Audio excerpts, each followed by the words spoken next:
warahmatullahi wabarakatuh. Alhamdulillah, alhamdulillahirabbil alamin. Salatu wassalamu ala asyrafil anbiya'i wal mursalin wa ala alihi wa sahbihi ajmain. Amma ba'd. Sudah sepatutnya kita mengucap syukur atas berkah yang berlimpah yang dianugerahkan kepada kita semua sehingga dapat bersua di Jumat berkah kali ini oleh Allah Subhanahu wa taala. Terkhusus kita kirimkan salawat dan salam kepada junjungan kita baginda Rasulullah Muhammad sallallahu alaihi wasallam. Sosok revolusioner yang telah membawa kita dalam situasi, dalam kondisi yang penuh dengan limpahan kecerdasan dan suasana terang di segala bidang. Dan hari ini saudara pemirsa, kita akan mengulas program ini sebuah tema yang sangat menarik. Untuk itu telah bergabung bersama kami dalam Komisi Khusus Islam Majelis Ilmu Tinggi Peduli ada Ustaz kita, guru kita Bapak Hamka, sarjana ekonomi yang merupakan perwakilan dari Forum Mubalik Kota Parepare. Assalamualaikum Pak Ustaz. Waalaikumsalam warahmatullahi wabarakatuh. Alhamdulillah bisa bersua kembali. Alhamdulillah bisa. Baik, tema kita bisnis berkah tanpa riba. Tanpa lama-lama silakan langsung saja diulas tema kita hari ini Pak Ustaz. Silakan. Bismillahirrahmanirrahim. Assalamualaikum warahmatullahi wabarakatuh. Waalaikumsalam. Alhamdulillah nahmaduhu wa nasta'inuhu wa nastaghfiruh wa na'udzu billahi min shururi anfusina wa min sayyiati a'malina. Man yahdihillahu fala mudilla lahu wa man yudlil fala hadiya lahu. Asyhadu an la ilaha illallah wa asyhadu anna Muhammadan abduhu wa rasuluh. Rabbi shrah li sadri wa yassir li amri wahlul 'uqdatam min lisani yafqahu qawli. Qala Allah Ta'ala fil Qur'anil Karim, ya ayyuhalladzina amanu hal adullukum ala tijaratin tunjikum min adzabin alim tu'minuna billahi wa rasulihi wa tujahiduna fi sabilillahi bi amwalikum wa anfusikum dzalikum khairul lakum in kuntum ta'lamun.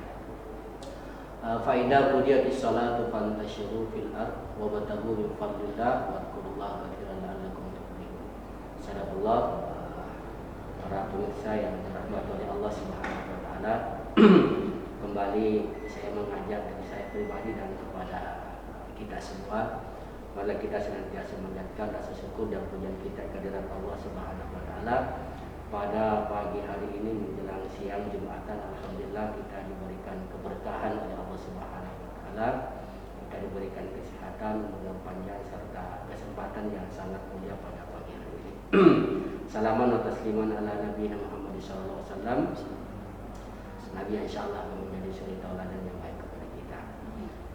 Kaum muslimin, Bapak Ibu yang dirahmati oleh Allah Subhanahu wa taala, mungkin sebelum saya masuk di tema yang saya kira cukup menarik walaupun waktunya tidak terlalu panjang, insyaallah akan bersambung. Saya menyampaikan prolog dulu tentang bisnis. Sesuai dengan judul saya, itu berbisnis berkah tanpa riba. Ini masih dalam tahap fundamental seorang pebisnis atau entrepreneur. Masih ada hubungannya dengan pertemuan kita beberapa bulan yang lalu ya, yang cukup lama juga ya baru bisa menyambung materi saya. Saya ingin sampaikan bahwa berbisnis itu adalah sesuatu yang sangat mulia dalam pandangan Allah Subhanahu wa taala. Saking mulianya ini, pebisnis itu di hari kemudian itu akan ditempatkan bersama dengan para syuhada di hari kemudian. Itu seorang pebisnis. Nah, siapa mereka yang ditempatkan oleh Allah, para pedagang-pedagang yang bersama dengan para syuhada? Nah, saya ini kalau bicara tentang syuhada ini adalah orang mulia yang mati dalam keadaan membela agama Allah Subhanahu wa taala. Dan itu seorang pebisnis akan ditempatkan bersama dengan para syuhada. Siapa mereka? Yaitu pebisnis yang jujur, ya, pebisnis yang amanah, pebisnis yang dapat menjelaskan kepada konsumennya, pembelinya tentang barang yang dia dagangkan, bahwa barang ini adalah barang yang halal, barang ini adalah barang yang tidak cacat, atau barang ini yang kualitasnya rendah dengan harga sekian. Itu harus dijelaskan. Itu yang dimaksud dengan para pebisnis yang jujur, ya insya Allah dari kemudian bersama dengan para syuhada. Kemudian yang kedua, Islam memandang bahwa pebisnis itu adalah sangat dicintai oleh Allah Subhanahu wa taala kepada mukmin yang kuat. Karena mukmin yang kuat itu lebih dicintai oleh Allah daripada mukmin yang lemah. Siapa mukmin yang dikatakan oleh Allah dalam Al-Qur'an itu yang dicintai oleh Allah adalah para mukmin yang kuat SDM-nya, kuat ilmunya, kuat amalannya, kuat zikirnya, dan terakhir adalah para mukmin yang kuat nafkahnya atau kuat materinya. Jadi jangan kita merasa orang yang kaya itu, orang sukses itu tidak memiliki posisi dan ancamannya luar biasa dari kemudian. Kita ambil sisi positifnya bahwa orang yang sukses, orang yang kaya yang berada dalam kondisi beriman kepada Allah Subhanahu wa taala, saya kira sangat dicintai oleh Allah Subhanahu wa taala. Dan yang terakhir, yang ketiga, ini sebagai prolog kita berjalan sebentar, bahwa Islam memandang bisnis itu adalah sesuatu yang pertama tadi adalah mulia, kemudian dicintai oleh Allah, kemudian ketiga adalah bisnis itu adalah sebuah proses ibadah. Jadi salah satu bentuk ibadah kita itu adalah proses bisnis. Kenapa dikatakan proses ibadah? Karena dalam Al-Quran Allah Subhanahu wa taala menjelaskan di surah Asr, ya ayyuhalladzina amanu hal adullukum ala tijaratin tunjikum min adzabin alim. Bahwa para mufassir menjelaskan bahwa orang yang bergelut di dunia bisnis itu berbisnis dengan Allah Subhanahu wa taala itu pertama didasari dengan iman, tu'minuna billahi wa rasulih, beriman kepada Allah dan para rasulnya, wa tujahiduna fi sabilillahi bi amwalikum. Ini yang ketiga, yaitu orang yang bersungguh-sungguh berjihad di jalan Allah Subhanahu wa taala dengan hartanya. Nah, ini sehingga Islam memandang bisnis itu adalah sebuah bentuk ibadah atau proses muamalah di hadapan Allah Subhanahu wa taala. Jadi apapun yang kita lakukan di proses muamalah bisnis ini adalah insyaallah bernilai ibadah sisi Allah Subhanahu wa taala, karena berniaga itu adalah menjaga hubungan. Sama berniaga dengan Allah, berniaga antara manusia dengan Tuhannya itu berarti menjaga hubungan antara manusia dengan Tuhannya. Sama dengan berniaga kita dengan orang lain, berarti kita menjaga hubungan antara manusia dengan orang lain. Jadi perniagaan itu adalah menjalin hubungan. Karena itu salah satu bentuk menjalin hubungan yang lebih banyak, lebih luas, lebih terbuka adalah ketika kita terjun di dunia bisnis. Lalu yang keempat, bisnis itu adalah kemandirian atau keberdayaan. Nah, orang yang mandiri itu ada sangat dicintai oleh Nabi SAW. Karena ada salah seorang sahabat menyaksikan seorang pemuda yang kuat dalam bekerja. Lalu sahabat ini bertanya, mengatakan kepada Nabi, wahai Rasulullah, seandainya pemuda yang kuat ini bergabung dengan kita, berjihad di jalan Allah Subhanahu wa taala, maka pemuda ini sangat mulia. Maka Nabi mengatakan, wahai sahabatku, janganlah engkau berkata seperti itu, karena sesungguhnya ketika pemuda ini bekerja untuk menghidupi anak dan istrinya, maka itu juga termasuk jihad. Ketika orang ini bekerja keras untuk memenuhi kebutuhan kedua orang tuanya yang sudah tua, maka ini juga termasuk jihad. Jadi Nabi mengingatkan kepada sahabatnya bahwa orang yang rajin bekerja, orang yang bekerja dengan tangannya, bekerja dengan kemandiriannya, maka itu bagian daripada jihad fisabilillah. Baik. Ini sedikit saya garis bawahi Pak Ustadz, mohon izin ini tentang uraian Pak Ustadz sebelumnya bahwa bisnis itu adalah sebuah proses ibadah. Dan kita lihat semakin kesini, apalagi situasi yang meskipun sudah masuk dalam ranah new normal, kita banyak melakukan aktivitas via online dan bisnis itu menggeliat di sana saat ini. Tetapi menjadi catatan kita, masih banyak pebisnis-pebisnis tidak memahami filosofi bahwa bisnis itu adalah ibadah, sehingga karena kita tidak beratap langsung dengan penjual barangnya seperti itu, akhirnya barang yang sampai ke kita tidak sesuai yang ada di katalog. Bagaimana kemudian kita menyikapi itu? Ini saya agak riskan ini membahaskan ini ada pro kontra ya Mbak ya, tentang bisnis online, apakah dalam Islam dibolehkan atau tidak. Betul. Saya hanya memberikan sedikit gambaran bahwa jual beli yang menurut syariat itu adalah pertama itu barangnya harus halal. Itu sudah kata kunci itu ya. Tidak boleh jual anjing, tidak boleh jual babi dan lain sebagainya. Pertama dulu jenis barangnya. Kemudian yang kedua prosesnya, ini yang banyak mungkin ada perbedaan di antara di kalangan para ulama. Bahwa prosesnya itu kalau dalam syariat itu, dalam agama kita, kita harus berada, proses jual beli itu berada dalam sebuah majelis atau berada dalam sebuah tempat antara penjual dan pembeli, kemudian ada akad, ya, ada ada akad transaksi, kemudian terjadilah jual beli. Itu yang disyariatkan. Ya. Kemudian yang ketiga, tidak boleh menipu atau menjual barang sesuai dengan kondisi barang kita. Saya sampaikan tadi bahwa seorang pedagang yang jujur itu adalah pedagang yang menjelaskan tentang barang dagangannya. Bahwasanya barang dagangannya ini katakanlah ada cacat atau kualitas tinggi, kualitas tengah, kemudian kualitas bawah, itu harus dijalankan sama pelanggan sehingga pelanggan itu membeli puas dengan harga yang kita berikan. Jangan sampai kita jual rata sementara ada barang kita. Katakanlah kalau kita lihat di sirah Nabi itu, para pedagang di zaman Rasulullah itu, para sahabat itu memisahkan antara kurma yang bagus, kualitas tinggi, kemudian kurma yang sedang, kemudian kurma yang sudah busuk. Jadi itu dipisahkan, dipilah, lalu dijual kepada konsumen sehingga konsumen itu puas belanja sesuai dengan harganya. Kalau harganya uangnya mungkin kurang, ya mungkin dia beli yang kualitas bawah. Kalau dia mau makan yang enak, yang bagus, dia beli yang kualitas atas. Seperti itulah mungkin jual beli yang disyariatkan dalam agama kita. Kemudian dalam hal online ini memang harus kita berhati-hati. Walaupun saya mengatakan secara pribadi melihat bahwasanya ini kurang syariah.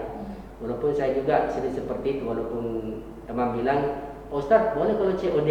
Nah, itu kan sesuai barang kan. Kalau kita tidak ada, kita tolak. Cuma masalahnya terjadi akad sebelumnya. Kita sudah deal dengan penjual dan pembeli, itu tidak boleh ditolak lagi karena barangnya sudah datang. Nah, makanya kalau COD ini ada kekurangan yang tadi. Ya, kita harus bayar walaupun barang tidak sesuai. Kalau kita tidak bayar berarti kita merusak hubungan kita dengan antara pembeli dengan customernya. Nah, jadi kalau saya memandang memang kita harus berhati-hati. Boleh kita belanja tanpa persaksian barang secara langsung ataupun antara penjual dengan customernya, dengan catatan orangnya minimal kita harus kenal.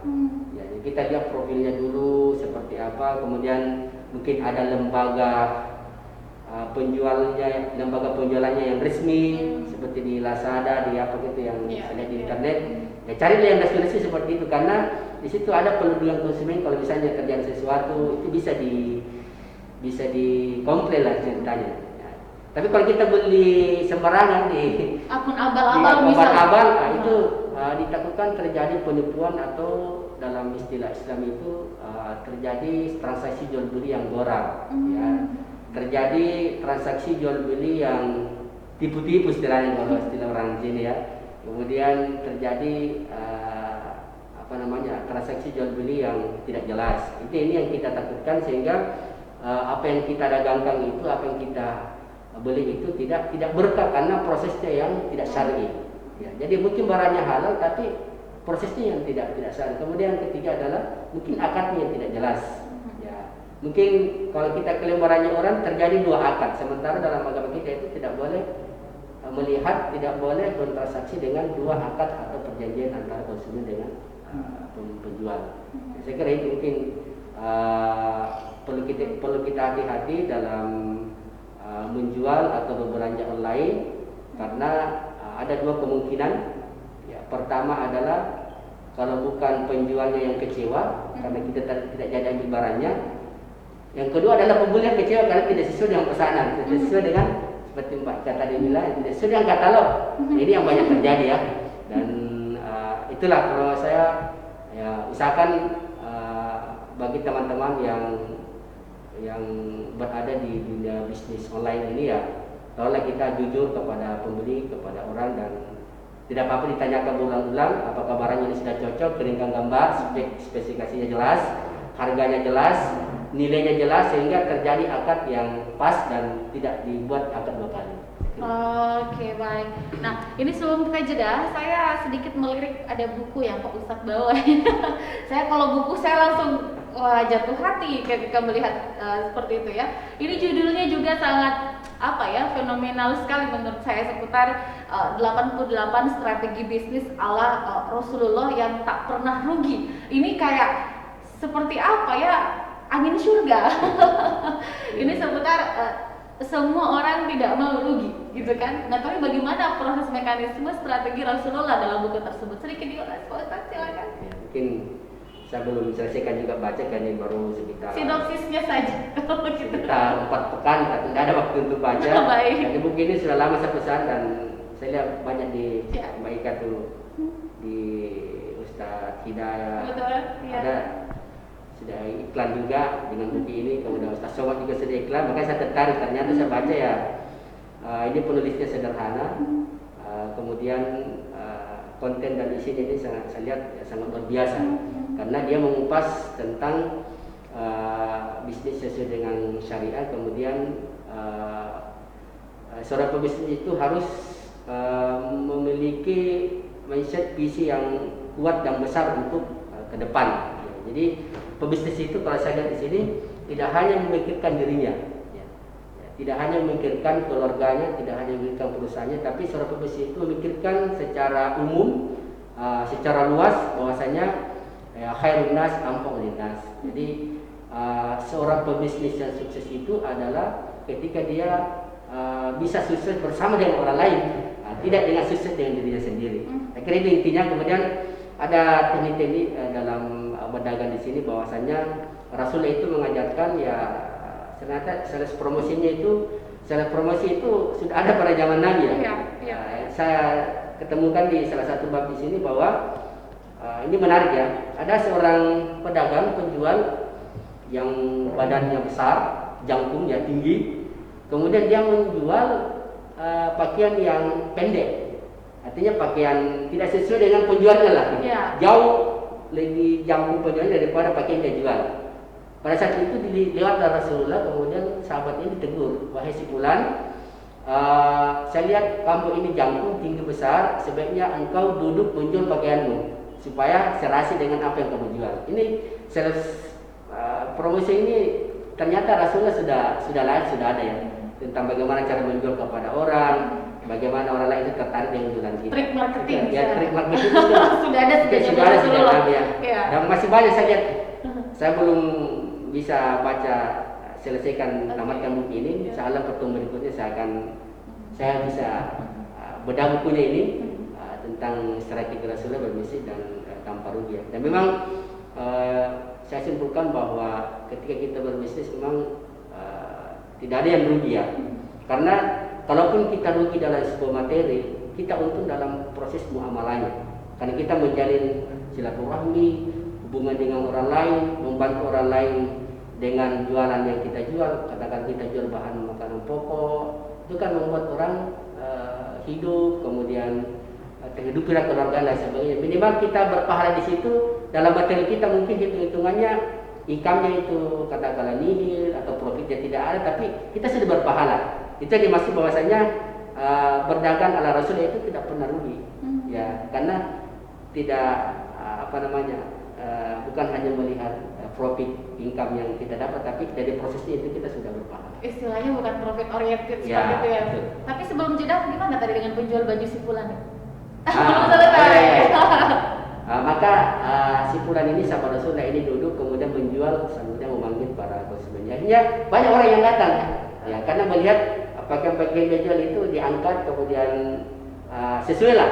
Artinya dari jauh itu kita lihat, oh ini pakaiannya bagus, kemudian penjualnya juga bagus dan sebagainya. Karena dalam istilah bisnis itu ada 3 skill yang harus kita maksimalkan. Pertama adalah skill SDM kita, kemudian knowledge kita, kemudian ketiga ada antit ya. Masa dasar antit itu adalah bagaimana cara kita dalam menjual. Kita seorang pebisnis. Kalau diterjemahkan dalam agama kita itu adalah akhlak kita ya. Intuit itu akhlak. Ya. Jadi itu harus dipakai semuanya. Makanya saya beberapa talkshow ini ya sudah berapa kali ya, ada beberapa teman dari media lain mengundang saya sampaikan bahwa dalam dunia bisnis itu yang harus kita tekankan dalam diri kita sebagai fundamental kita itu dalam berbisnis bukan hanya menjual barang, tapi seorang pebisnis itu harus menjual harga diri. Ya. Jadi kalau seorang pebisnis itu, seorang penjual itu di samping jual barang dia jual harga diri. Harga diri tadi maksud adalah bukan diri kita yang menjual ya, tapi harga kita ini sebagai seorang muslim. Trust ya? Ya, kita sebagai seorang penjual yang jujur, yang mau berkah di dalam Allah, kita harus jual. Jadi bukan hanya menjual barang. Makanya ada teman bertanya, apa bedanya antara sales dengan marketing? Kalau sales itu hanya menawarkan barang, kalau marketing itu menjelaskan dan menjual harga dirinya. Jadi seorang marketing itu harus jual harga diri. Jadi tidak boleh bohong, tidak boleh terlalu memuji barang dagangannya lalu tidak sesuai dengan faktanya. Itu saya sampaikan tadi bahwa seorang pebisnis itu di samping menjual barang dagangannya juga harus menjual harga dirinya, karakternya yang baik. Iya, karena betul, karena seperti itu. Seperti saya pribadi Pak Ustadz, ini banyak salah, banyak kurang. Tentunya sangat tidak perlu kita terlalu jemawa dengan apa yang kita miliki, karena di atas langit masih ada langit, seperti itu ya. Jangan sampai kita mengungkapkan sesuatu salah karena ada yang lebih tahu dan paham karena ilmunya di sana. Baik, kita jeda dulu Pak Ustadz, mohon rehat sejenak. Saudara jangan kemana-mana, Majelis Ilmu TV Peduli masih akan segera kembali selepas yang berikut ini.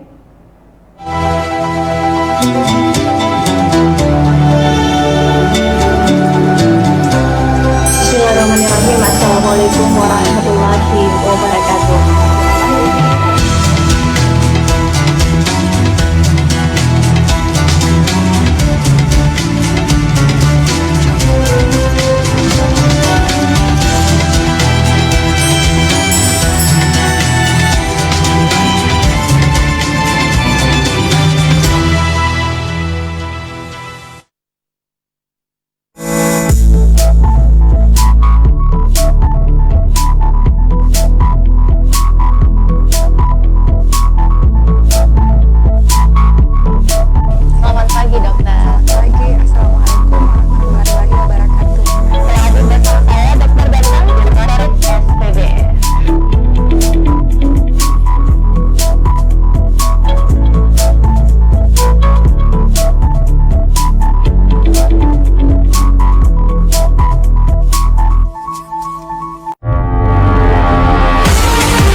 Baik, saudara pemirsa, masih dalam Majelis Ilmu TV Peduli dan masih seputar bisnis berkah tanpa riba. Tapi saya sedikit ingin judulnya saya malah lebih suka ini, strategi bisnis ala Rasulullah yang tak pernah rugi. Saya malah senang dengan judul itu, karya salah satu penulis yang saya rasa teman-teman yang memang suka baca seputar buku-buku tentang bisnis itu, Ahmad Jarifin, memang sangat luar biasa ya buku-buku yang ditulisnya, karena kalau saya sendiri bahasanya itu ringan dan mudah dicerna, tidak yang gimana-gimana.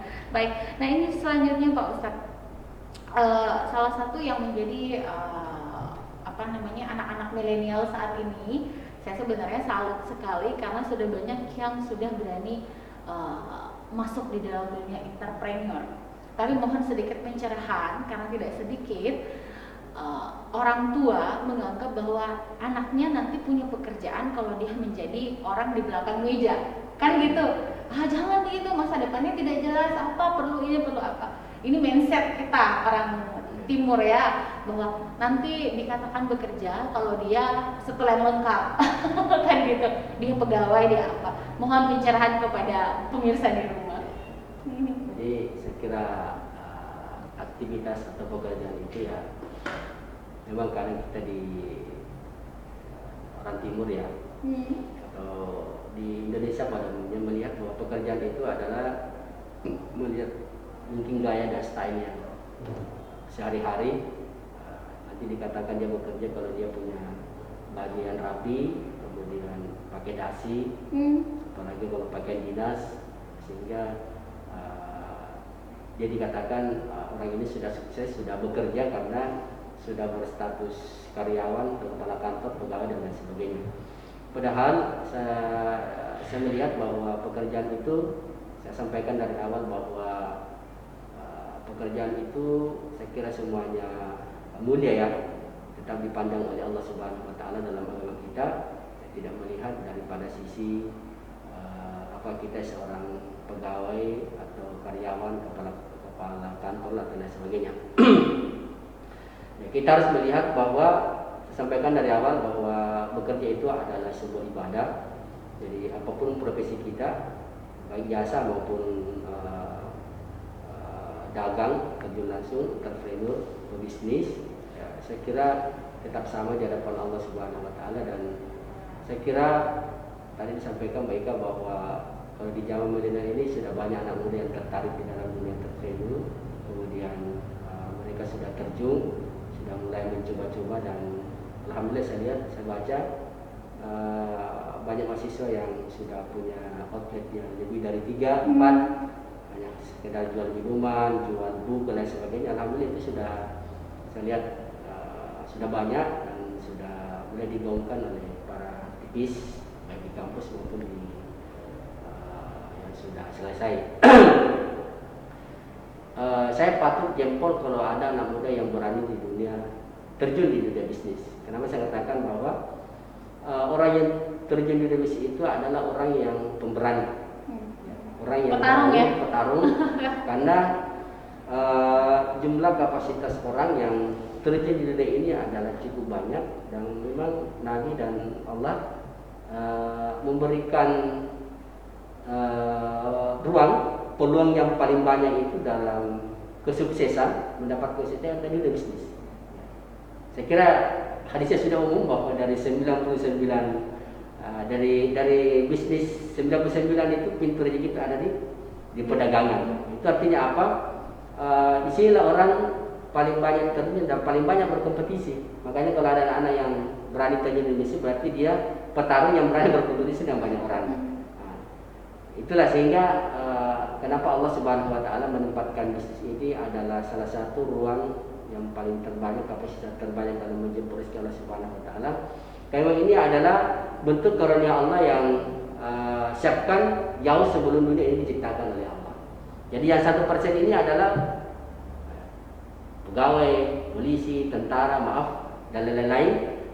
Sementara 99 ini adalah pedagang. Ya, makanya kalau kita mau bersaing atau bertarung, ya terjun di bisnis.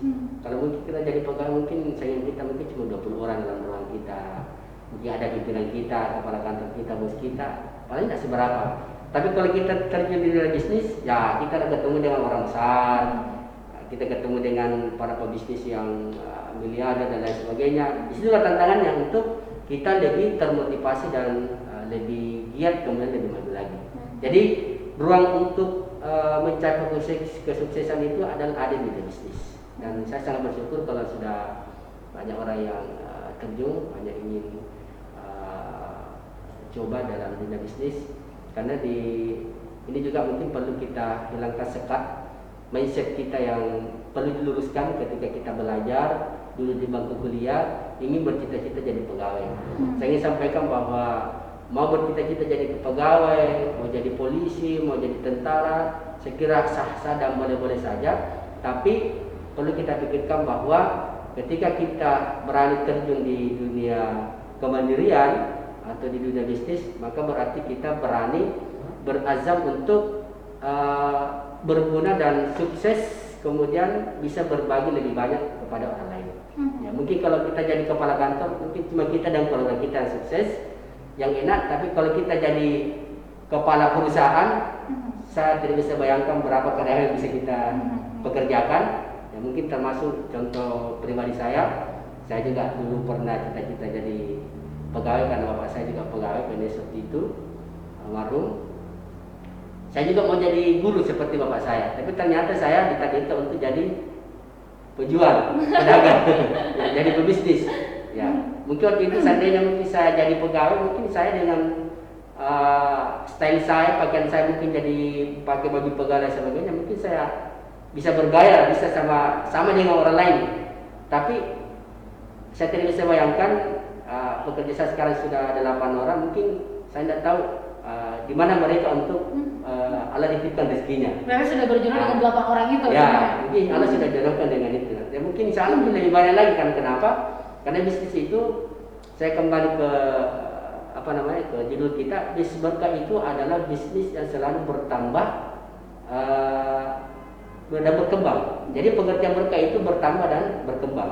Ya, makanya kalau kita saya gaungkan ini bisnis berkah, saya berapa kali tampil di wawancarai, kemudian tulisan saya itu, saya gaungkan berkah ini karena ketika orang memiliki visi bisnis berkah itu berarti bisnisnya itu berkembang dan bertambah, tidak pernah berkurang, tidak rugi, dan selalu saja ada jalannya dimudahkan oleh Allah Subhanahu Wa Taala. Luar biasa, ini sebuah siraman rohani dan sebuah kisah yang inspiratif seperti itu. Dan memang kalau saya sering membuka quote para pengusaha, salah satu saya senang sekali dengan Om Bob siapa tuh, Om Bob Sadino gitu. Biar akrab aja almarhum ya, mengatakan bahwa bisnis apa sih yang paling, ada anak muda yang bertanya, Om, itu bisnis apa yang paling susah? Bisnis yang paling susah itu adalah bisnis yang selalu ditanyakan tapi tidak dijalankan. Nah, itu sebenarnya yang paling susah itu. Ya jalan aja dulu ya, dengan nawaitu yang baik, insya Allah menghasilkan sesuatu yang baik. Kita jeda dulu saudara, saya masih akan segera kembali dalam majelis ilmu TV Peduli.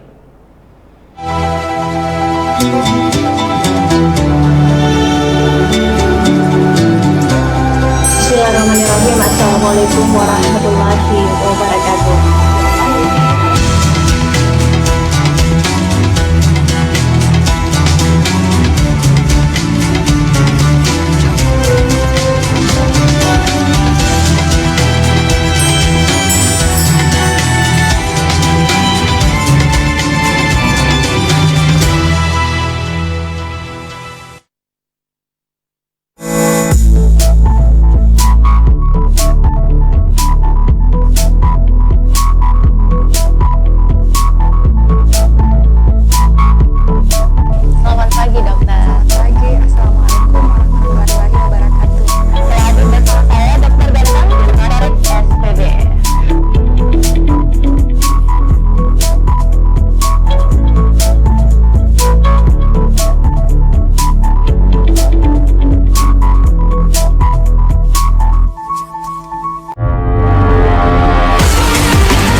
warahmatullahi wabarakatuh.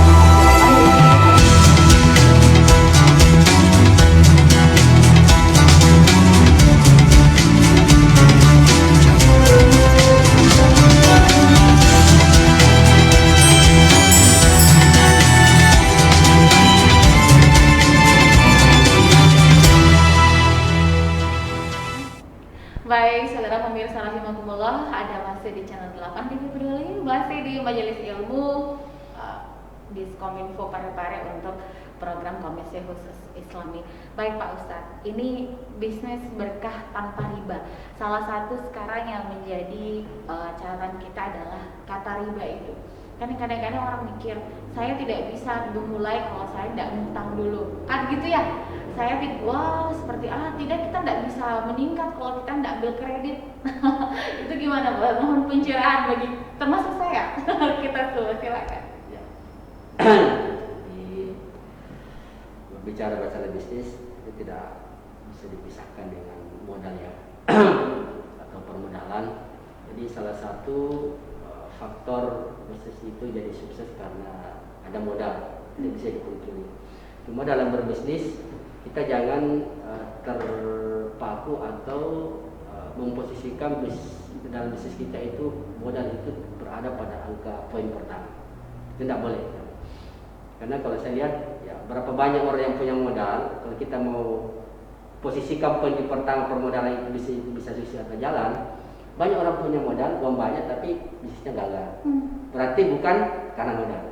Ini yang harus dipahami dulu oleh para pebisnis, teman-teman sekalian yang mau atau ingin terjun di bisnis, bahwa saya menempatkan modal itu dalam pribadi saya itu urutan ke-12 ya. Jadi bukan urutan ke-5 besar, bukan, tapi 10 ke bawah ya. Karena kenapa? Ya harus kuat itu dulu dalam fundamental. Sehingga di kepala kita itu dijauhkan bahwasanya saya tidak bisa bisnis karena tidak ada modal. Padahal ada step-step lain yang harus kita jalani, harus kita lakukan sebelum jatuh kepada permodalan.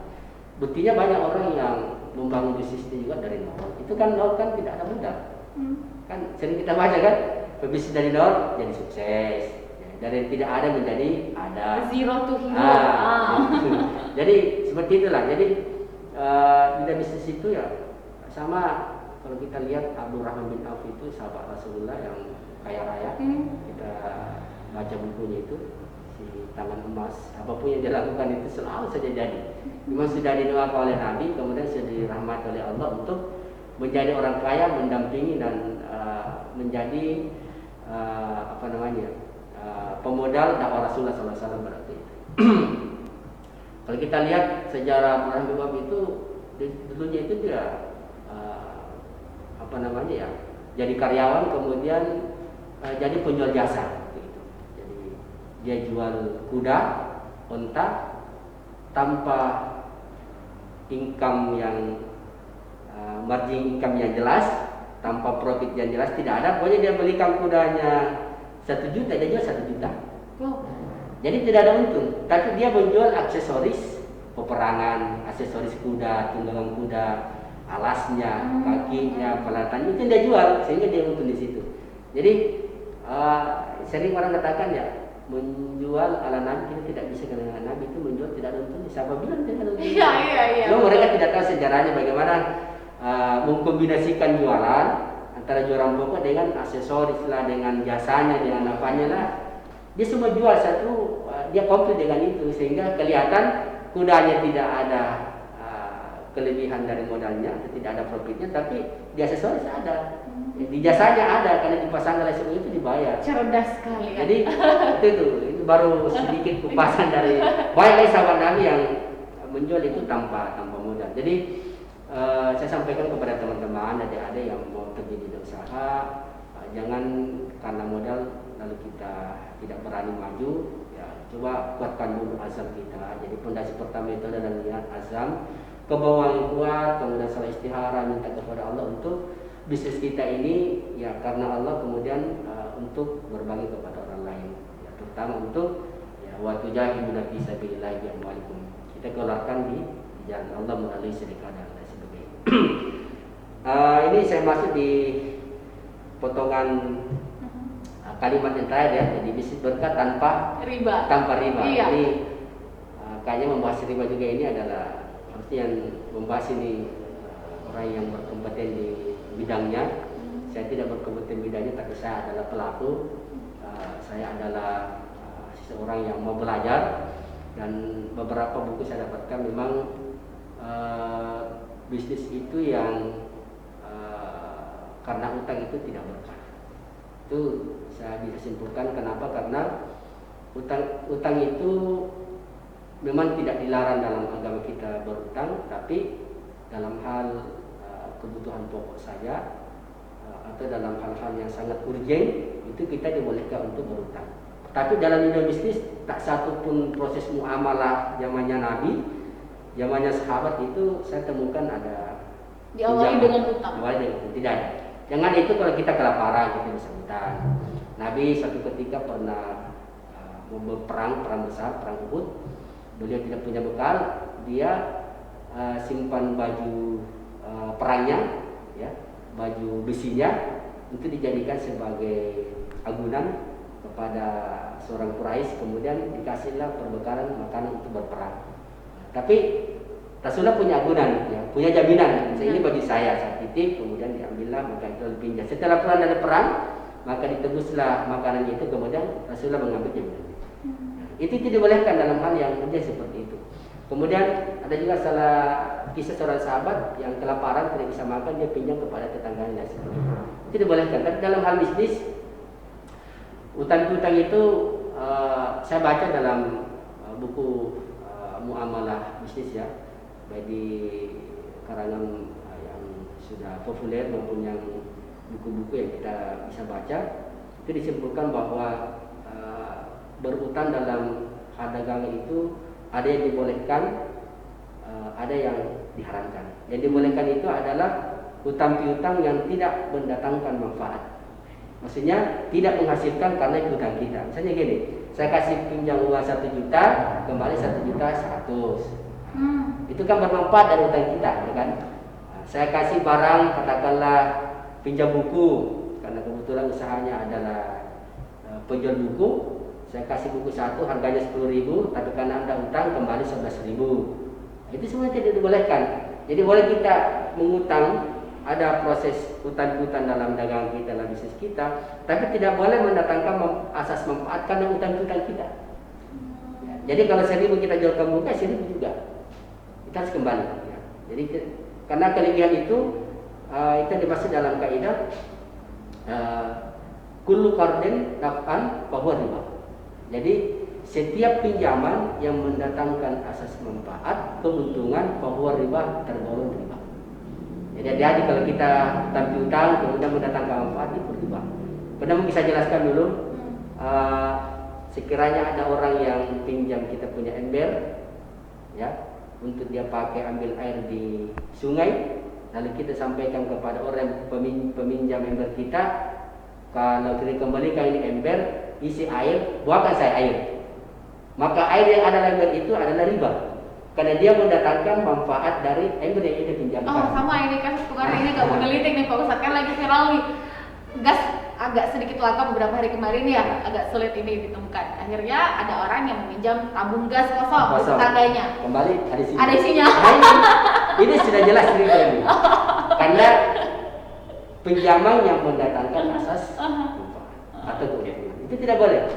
Sekiranya ini rumus bisa dipakai dalam hal pembiayaan, permodalan, sekira apapun. Jadi sederhana saja. Dari dalam situasi rumah tangga saja begitu ya Pak Ustadz ya. Itu termasuk bayangkan itu. Jadi memang Nabi mengatakan dalam sebuah hadis bahwa akan datang suatu zaman, suatu waktu, ya, di mana manusia mendapatkan hartanya dengan cara yang tidak mempedulikan dengan cara yang halal ataupun haram. Akan datang, hal yang kedua, akan datang suatu masa atau waktu di mana manusia tidak bisa meninggalkan terhindar dari makanan riba. Lalu sahabat mengatakan, wahai Rasulullah, siapa mereka yang bebas dari makanan riba itu? Maka Rasulullah mengatakan, tak satu pun yang bisa bebas dari makanan riba itu kecuali dia kena getahnya. Nah, mungkin itu kita lihat saat ini ya, karena susah kita mendapatkan pembayaran yang syariah, yang syar'i, otomatis kita paling tidak kalau kita tidak makan makanan ribanya atau proses ribanya, tapi kita kena getahnya. Seperti saya masih pakai ATM bank konvensional dalam transaksi kemana, karena ada prinsipal saya di Jakarta, di Surabaya itu harus pakai BCA, harus pakai Mandiri dan sebagainya. Saya masih pakai ATM itu.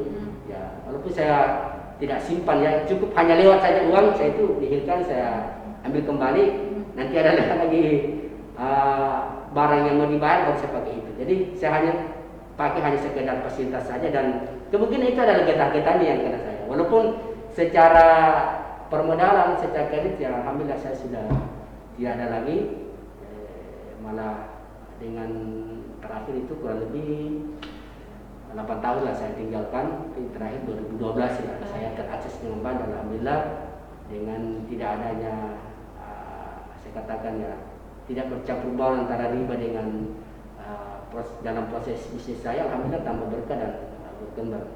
Jadi riba memang ini ya menakutkan sekali ya. Mungkin kalau kita lihat, wah ini sudah umum ini, bukan hanya kita, dan semua permodalan itu bisa kita dapatkan lewat kredit. Dan mereka tidak paham apakah karena tidak tahu hukum, atau mungkin juga tahu hukum tapi mereka tidak takut dosa. Jadi ada dua, tidak tahu hukum atau tidak takut dosa. Padahal dosa riba itu sangat besar. Karena di antara 73 dosa riba itu, dosa yang paling ringan itu adalah sama dengan anak kandung yang menyetubuhi orang tuanya. Itu dosa paling ringan loh ya. Itu riba itu. Jadi dosanya luar biasa. Makanya ada yang bertanya, Ustaz, saya ini sebentar berjalan saya punya rumah, sebentar berjalan saya punya mobil, sebentar berjalan saya punya kredit di bank, saya ini pegawai, SK saya diam. Saya bilang begini, caranya adalah Allah mengingatkan dalam Al-Quran, ya ayyuhalladzina amanu taqullah, wahai orang-orang yang beriman, takutlah kamu kepada Allah, hentikanlah riba itu. Jadi ada kata-kata di situ ya, hentikanlah riba, fa'zalu biharbi minallahi wa rasulihi, karena kalau kamu lanjutkan proses ribamu itu berarti kamu sama dengan melawan Allah dan Rasulnya berperang. Jadi orang yang di dunia kredit itu, bisnis itu adalah orang yang berani melawan perang dengan Allah dan Rasulnya. Jadi konsep dalam agama kita itu ya dihentikan. Sama dulu saya di tahun 2012 atau 2013 tidak salah, saya hentikan secara total. Kondisi saya hentikan karena ini adalah persoalan prinsip. Saya sampaikan kepada pihak bankir, ini persoalan prinsip, dan saya melunasi utang saya, tapi saya tidak mau melunasi ribanya. Saya tidak mau melunasi dendanya, saya tidak mau bayar bunga, saya cuma mau bayar utang saya, utang pokok saya, dan pokoknya utang saya. Bank tidak mau dan saya juga tidak mau bayar. Ya, daripada saya berdosa, daripada saya juga masuk neraka karena persoalan riba saya hentikan. Kalau barang saya mau disita, barang saya silakan. Saya persilakan ambil, memang dia tidak mau dibayar dengan sesudah perjanjian. Jadi saya tidak usah sampaikan ex banknya siapa. Kemudian yang jelas saya sampaikan kepada mereka bahwa saya ini mau hijrah. Ya. Saya dulu menyetujui semua akad yang disodorkan kepada saya karena saya dalam keadaan tidak tahu.